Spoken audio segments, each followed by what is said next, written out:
여러분 안녕하십니까? 사진가가 알려주는 영문법 그 첫 시간을 드디어 오늘 시작합니다. 자, 여러분 기대하시죠? 자, 여러분을 매일 광장에서 만나다가 이렇게 영상에서 만날 줄은 정말 생각도 하지 못했습니다. 유튜브를 한 지는 아마 꽤 오래됐어요. 그런데 이렇게 이제 게을러서는가요? 꾸준히 하지는 못하고 정치인들 일반적인 그 영상들 올리는 걸로 만족하고 있었는데요. 자, 어느 날 생각해보니까 제 전공이 영문법이다라는 걸 까먹고 있었어요. 그래서 제가 원래 소원이 죽기 전에 제가 가진 건 다 주고 간다, 이게 소원이거든요. 그래서 제가 가진 영문법 지식들을 여러분들과 나누는 시간을 한번 가져보려고 합니다. 자, 여러분 준비되셨죠? 자, 이제 우리 영문법의 세계에 한번 빠져보도록 합시다. 자, 여러분 갑자기 생뚱맞게 문제가 하나 나왔어요. 괄호 안에 들어갈 알맞은 말을 찾으세요 라는 문제가 하나 나왔습니다. If yesterday blank Christmas, today would be my birthday. 자, 그래서 ABCD에 보면 연어 비동사를 어떻게 쓸래? 라는 문제가 있습니다. 자, 이런 문제, 뭐 이게 굉장히 쉬운 문제일 수도 있지만 이런 문제를 우리가 만났을 때 가장 당혹스러운 건 이거 뭐 하라는 문제지? 감이 오지 않는다는 거예요. 자, 여러분 체육 시간에 어떤 선생님이 야 사열종대로 회쳐 모여 했을 때 기준점이 없으면 그 사열종대가 모여지지 않죠. 마찬가지입니다. 영어도 아니 언어는 무조건 기준점이 있어야 된다는 얘기예요. 자, 기준점 즉 중심이 있어야 된다는 얘기인데 이 중심이 되는 말이 뭘까요? 이 중심이 되는 말이 바로 동사입니다. 동사.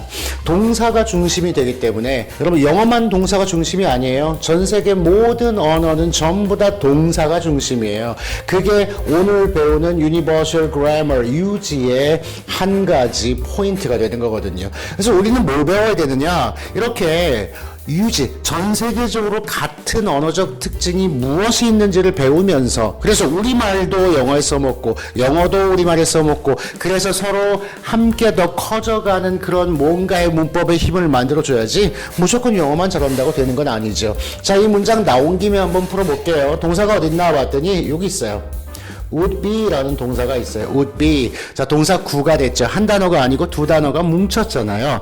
자, 그때에 이 첫 번째 동사가 하는 역할이 있어요. 그냥 조동사다. 그런데 왜 조동사냐라고 여러분들은 궁금해 하셨어야 됩니다. 자, 이거는요, 수의 일치를 담당하고요, 시제 일치를 담당합니다. 그러니까 이 동사가 적어도 무슨 시제냐라고 물어봤을 땐 전체를 보고 대답하는 게 아니고 그 동사의 첫 번째만 보고 여러분들이 대답하시는 거예요.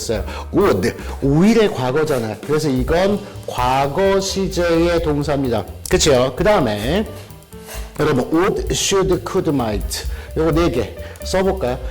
should, 그 다음에 could,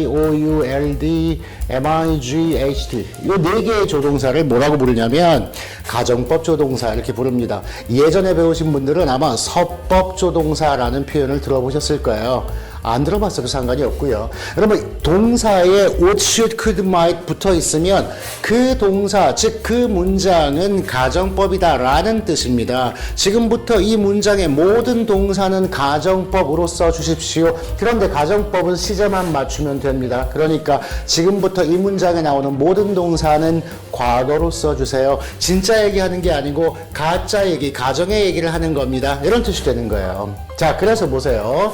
여기에 would be의 과거가 왔으니까 가정법 과거네. 그러면 if절도 똑같이 동사가 과거 시제가 와야 된다는 얘기죠. 그런데 여기 A, B, C, D에 뭘 줬어요? 동사를 다 줬잖아요. 과거 시제가 있어야 된다고요. 자, A번 현재니까 탈락이죠. 자, had been, 여러분 여기 have 플러스 PP 완료라고 부른다 이거 알고 계셨죠? 그런데 맨 앞에 있는 동사가 had네. 시제가 뭡니까? 과거죠. 그럼 무슨 완료?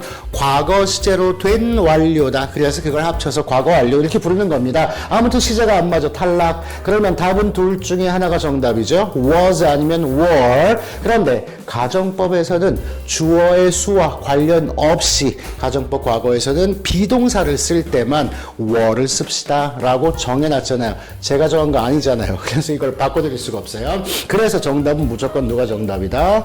were. 이게 정답이다 이런 뜻이에요. If yesterday, 만약에 어제가 together가 were Christmas, 크리스마스였다면 today, 오늘은 would be my birthday. 내 생일일 거야. 뭐 이런 얘기입니다, 실제로. 근데 어제는 크리스마스가 아니었고 그래서 오늘은 내 생일도 아니었다. 가짜의 얘기를 하고 있는 그런 글이라고 할 수 있겠죠. 자, 여러분 갑자기 이 문제 왜 풀었다고요? 갑자기 이 문제를 푼 이유는 유지에 대해서 설명하려고 해요. 유지. 자, 왜? 중심점, 공통점 등등을 찾아서 그 언어마다의 특징이 아니고 전 세계 모든 언어가 같은 특징을 가지고 있다는 거죠. 우리는 그걸 잘 알고 있으면 충분히 영어도 쉽게 배울 수 있고 이 외에 외국어 다른 거 쉽게 배울 수 있는 가능성의 문이 열린다는 겁니다. 여러분 요거 말고 유지 영어 말고 이 유지 Universal Grammar 이거에 대해서 잠시 얘기를 해보도록 합시다. 자, 그래서 여러분 유지라는 게 도대체 무엇일까요? 멤버 유지의 그 유지는 아니겠죠. 자, 유지, Universal Grammar, 이 Universal이라는 건 보편적인이라는 뜻이에요. 그래서 우리 인간이 태어날 때 모든 인간이 기본적으로 같은 문법적인 지식을 가지고 태어난다는 거죠. 자, 그 너무 어렵게 들어가지 말고요. 그런 특징들이 어딨나 한번 살펴보면 이런 겁니다. 자, 영어 공부할 때 제일 처음에 중요한 건 어떤 거냐면 품사에 대한 공부가 굉장히 중요해요. 명사냐, 동사냐, 아니면 형용사냐, 부사냐. 물론 그 다른 것도 있죠. 뭐 접속사, 전치사도 있고요. 우리말에 보면 관형사도 있고 등등 있는데 그거는 표현이 다를 뿐이지 영어나 한국에 공통적으로 들어있는 그런 말들이 있어요. 품사가 가장 중요합니다. 그런데 그 품사는 기본적으로 같은 역할을 하고 있다는 거죠. 예를 들어서 명사는 문장에서 무슨 역할을 하죠? 주어나 목적어나 보호의 역할을 하고, 동사는 동사, 그 다음에 형용사는요 명사를 수식하거나 보호의 역할, 그 다음 부사는 명사가 아닌 걸 수식하는 역할을 한다는 거예요. 그거는 전 세계가 전부 다 똑같아요.